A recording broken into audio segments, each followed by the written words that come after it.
Respect, lovely people. Thank you so much for joining the President of Ghana. It is now confirmed that the campaign message, which was resetting Ghana agenda, is no longer just a message, lovely people, but practical lifestyle of his government. Finally, something happened in Ghana. On May 5th, 2025, President John Dramani Mahama officially launched a comprehensive code of conduct for all government appointees, a significant step in his administration's commitment to ethical governance and public accountability. Family, because over the last 8 years, we saw people who are supposed to or were supposed to serve us, ruling us rather. We saw rulership and not leadership with disrespect and living anyhow they wanted because they had the back of their boss, Akufo-Addo.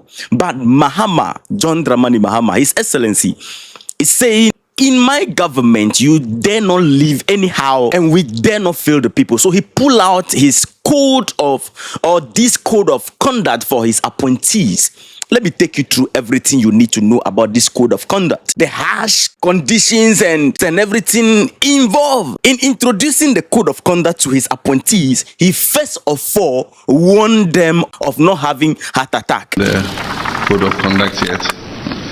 Don't have a heart attack when you receive your copy. John Dramani Mahama introduces the code of conduct as a critical tool to restore discipline, integrity, and accountability in governance. He emphasized that it is enforceable. It is not just a ceremonial thing that they will talk about it and then everybody go living their life anyhow.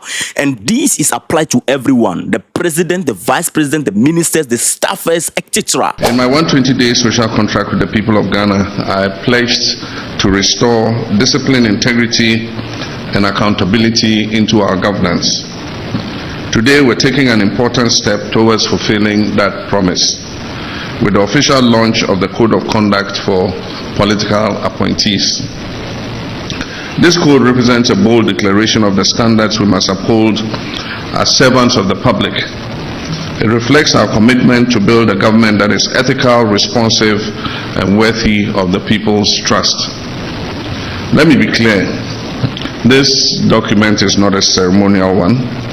It is a living and enforceable framework that outlines what is expected of every individual appointed under this administration.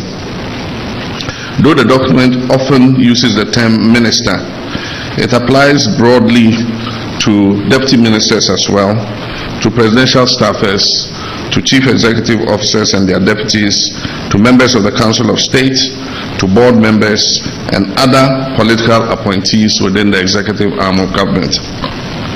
And I include myself. It applies to my vice president, myself, the president, the chief of staff, the executive secretary, all advisors. All of us are bound by this code of conduct. This is a government of shared responsibility, and there will be no sacred cows. Critical question: why the code of conduct? Why do we need code of conduct? Can't just everybody just live and then have their position and then operate and serve the country? Why do you need to pull this out? John Dramani Mahama explained. Why do we need a code of conduct? Because we must build a new political culture, one that is rooted in transparency, humility, and ethical leadership. Ghanaians deserve leaders who serve with honor and put the public interest ahead of their personal gain.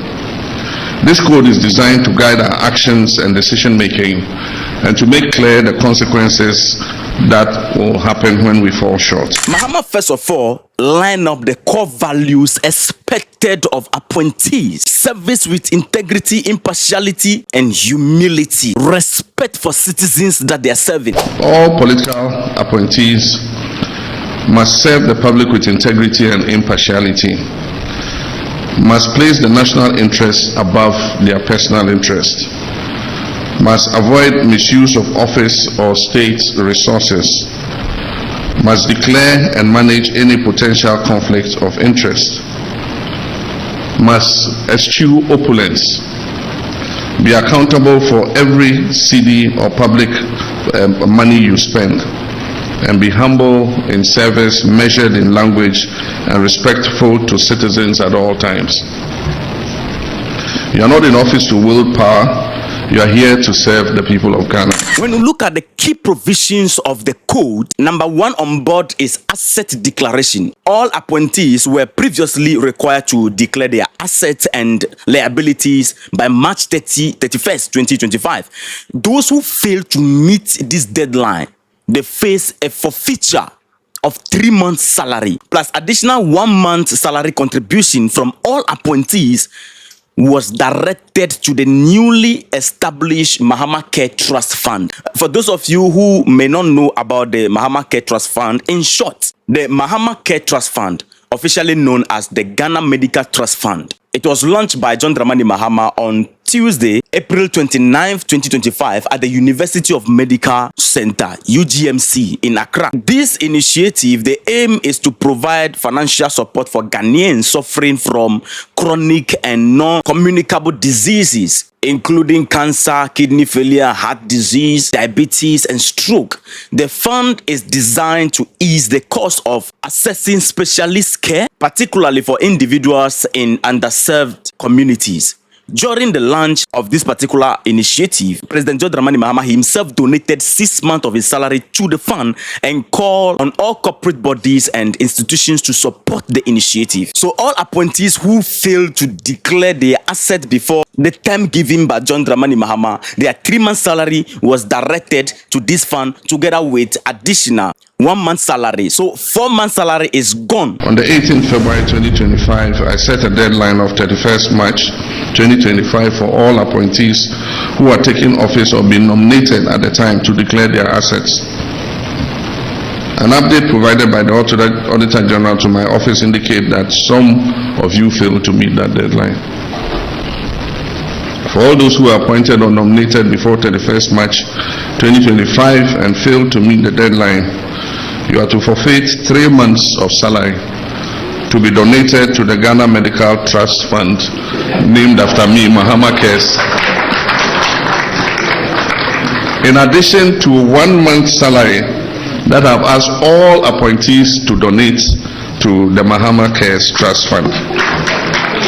So it means that those who omitted to declare assets by the date, you are paying 4 months salary to Mahama Cares. However, if by close of day Wednesday, 7th May 2025, any of you still fails to declare your assets, count yourself automatically dismissed. The assets declaration regime is an important mechanism to check corruption and abuse of office, and it must be respected by all. The issue of ministers receiving gift anyhow also came on board. You know, people use gift to influence officers and appointees, government officials a lot. So in the code of conduct, Mahama ban on gift and favors. To prevent conflict of interest, the code prohibits appointees from accepting gifts, favor, or any form of inducement. This is a measure designed to eliminate undue influence and promote impartial decision making within government operations. Number 4, gifts and hampers. We all know our cultural fondness for gifts, but we must now draw a clear line between appreciation and influence. Appointees are prohibited from accepting gifts or favors, especially from companies or individuals with interest in governmental decisions. If a gift is received during an official engagement and its estimated value exceeds 20,000 Ghana cedis, it must be declared. And upon leaving office, the gift must be surrendered unless expressly permitted to retain it by the President. As for hampers and gift items, no government funds, including internally generated funds, are to be used to purchase or distribute hampers. The only exception is modest gifts to staff as a reward for excellence or retirement. For government entities that must distribute hampers or gifts as part of their corporate commercial policy, express permission for the budgeted expenditure must be received from the Office of the Chief of Staff. It is a well-known fact how government appointees go ahead buying state assets. In the code of conduct, appointees are barred from purchasing or acquiring state-owned assets during their tenure. Prohibition on purchasing state assets. No political appointee under this administration is permitted to purchase state assets, whether land, vehicles, shares, or buildings, directly or indirectly. If you attempt to do so and you are found out, your appointment will be terminated. We are here to protect the national interest, not to help ourselves to the national purse. And lovely family, my joy is that there will be sanctions for breach of this code of conduct. John Dramani Mahama expressed or stressed zero tolerance regardless of the position you are holding if you breach the code. Sanctions for violation. The code sets out consequences for breach, public apology, from public apology to reprimand, to suspension, to resignation, or ultimately termination. Let me assure you that these sanctions are not cosmetic, they will be enforced. And I will not hesitate to act firmly and decisively no matter who is involved. Kindly do not put me in a position where I have to make that drastic choice. Because when it comes to protecting the integrity of this government, I will not compromise. The beautiful aspect is the enforcement and public oversight. President John Dramani Mahama emphasized that the code is a binding and enforceable framework. And to facilitate public oversight, a confidential reporting portal is being established, allowing us, the citizens, to put our eyes on the appointees and to report suspected breaches of code. Citizen engagement and reporting. Accountability does not end at the walls of this room and in just one code of conduct. I invite the citizens of Ghana to play a role in monitoring compliance of this code.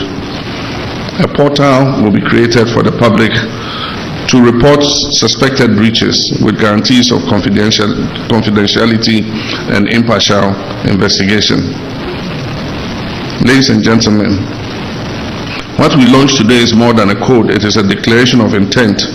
It is the foundation of a new ethos in public service, one that values ethics over expediency, duty over indulgence, country over self. We're here to serve and will serve with honor. The man is not joking. He's here to serve the nation and need our support. This initiative of Mahama is part of his agenda, or his resetting of the nation agenda, aiming to rebuild trust and ensure that governance is conducted with integrity and transparency. Lovely people, I trust your judgment. What do you think about this? Let me know in the comment. Respect.